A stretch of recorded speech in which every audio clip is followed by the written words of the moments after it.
Would you believe if someone told you that a man went to the middle of the ocean, built a 400 square meter platform, and declared it as an independent country? This is the story of Rose Island. A man named Giorgio Rosa, an Italian engineer, had a dream that seemed impossible to most, a dream to create his own country. In 1967, just 11 kilometers off the coast of Rimini, Italy, in the Adriatic Sea, he turned that dream into reality. Rosa built a platform, a kind of floating utopia, outside Italian territorial waters, and declared it the Repubblica Esperantista della Insula della Rosoge, or the Republic of Rose Island.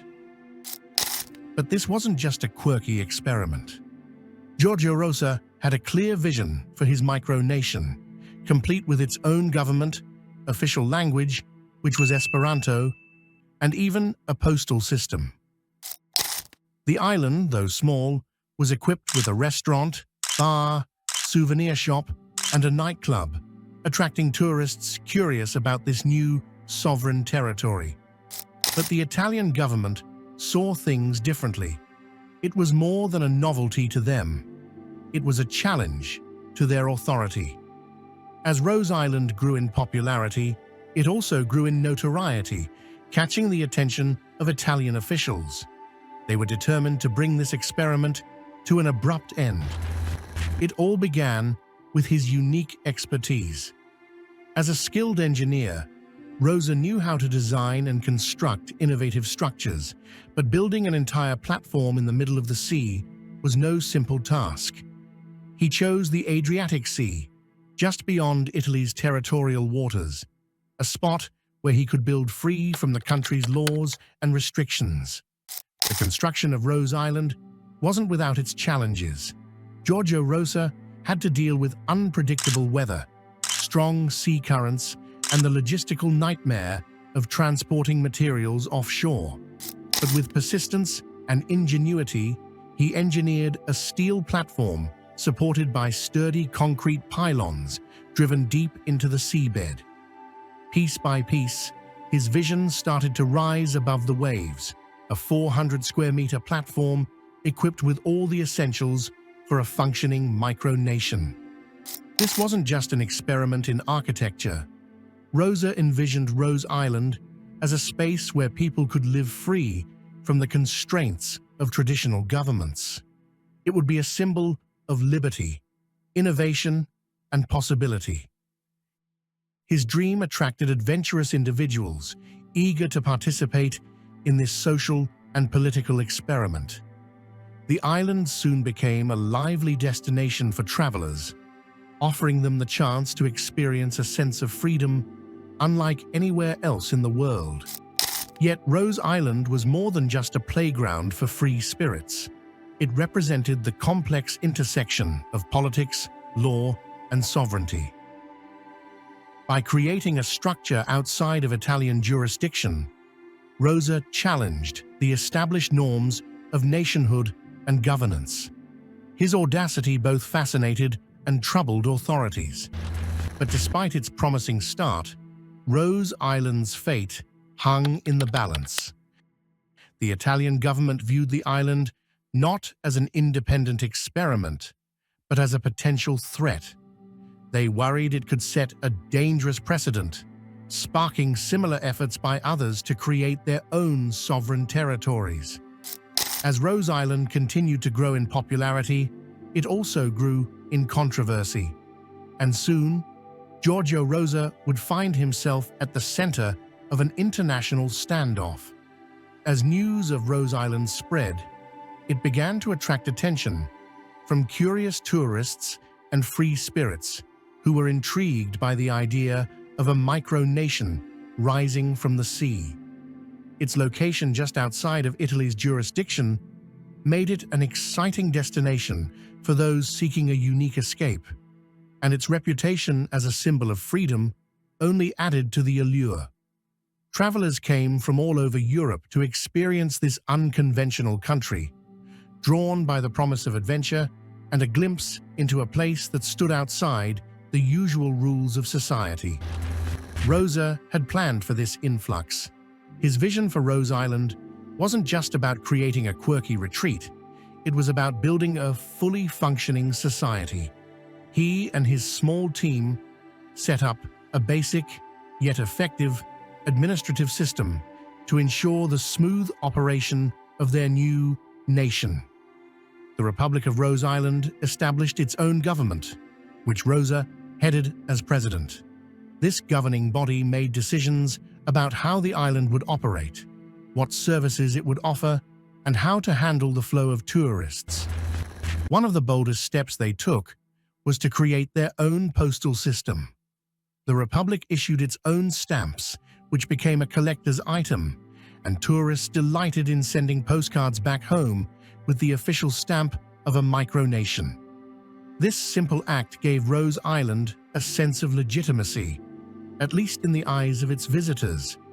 They also printed their own currency, though it was primarily used as a novelty rather than a practical medium of exchange. For administrative purposes, Rose Island operated with a relaxed but organized system. There were no taxes, which added to its appeal for many visitors, but they made money by charging for goods and services on the island. The restaurant and nightclub were popular among tourists, creating a small but bustling economy. Souvenirs with the Rose Island logo and currency were sold, further embedding its identity as a self-sustaining nation, albeit one that relied heavily on tourism. But this utopian experiment wasn't just about fun and games. Rosa had a deeper purpose. He envisioned Rose Island as a place where people could live free from the bureaucracy and control of traditional governments. The official language of Rose Island was Esperanto, a constructed international language that reflected Rosa's idealistic vision of global unity and peace. Though few spoke it fluently, its use symbolized the island's desire to stand apart from the divisiveness of the world's nation-states. Tourists reveled in the novelty of visiting a place with its own flag, stamps, and currency, even if the administrative systems were largely symbolic. Rose Island wasn't just a destination, it was a statement, a challenge to the conventional order, and a reminder that the boundaries of nations are, at times, more flexible than we might think. However, this freedom came at a cost.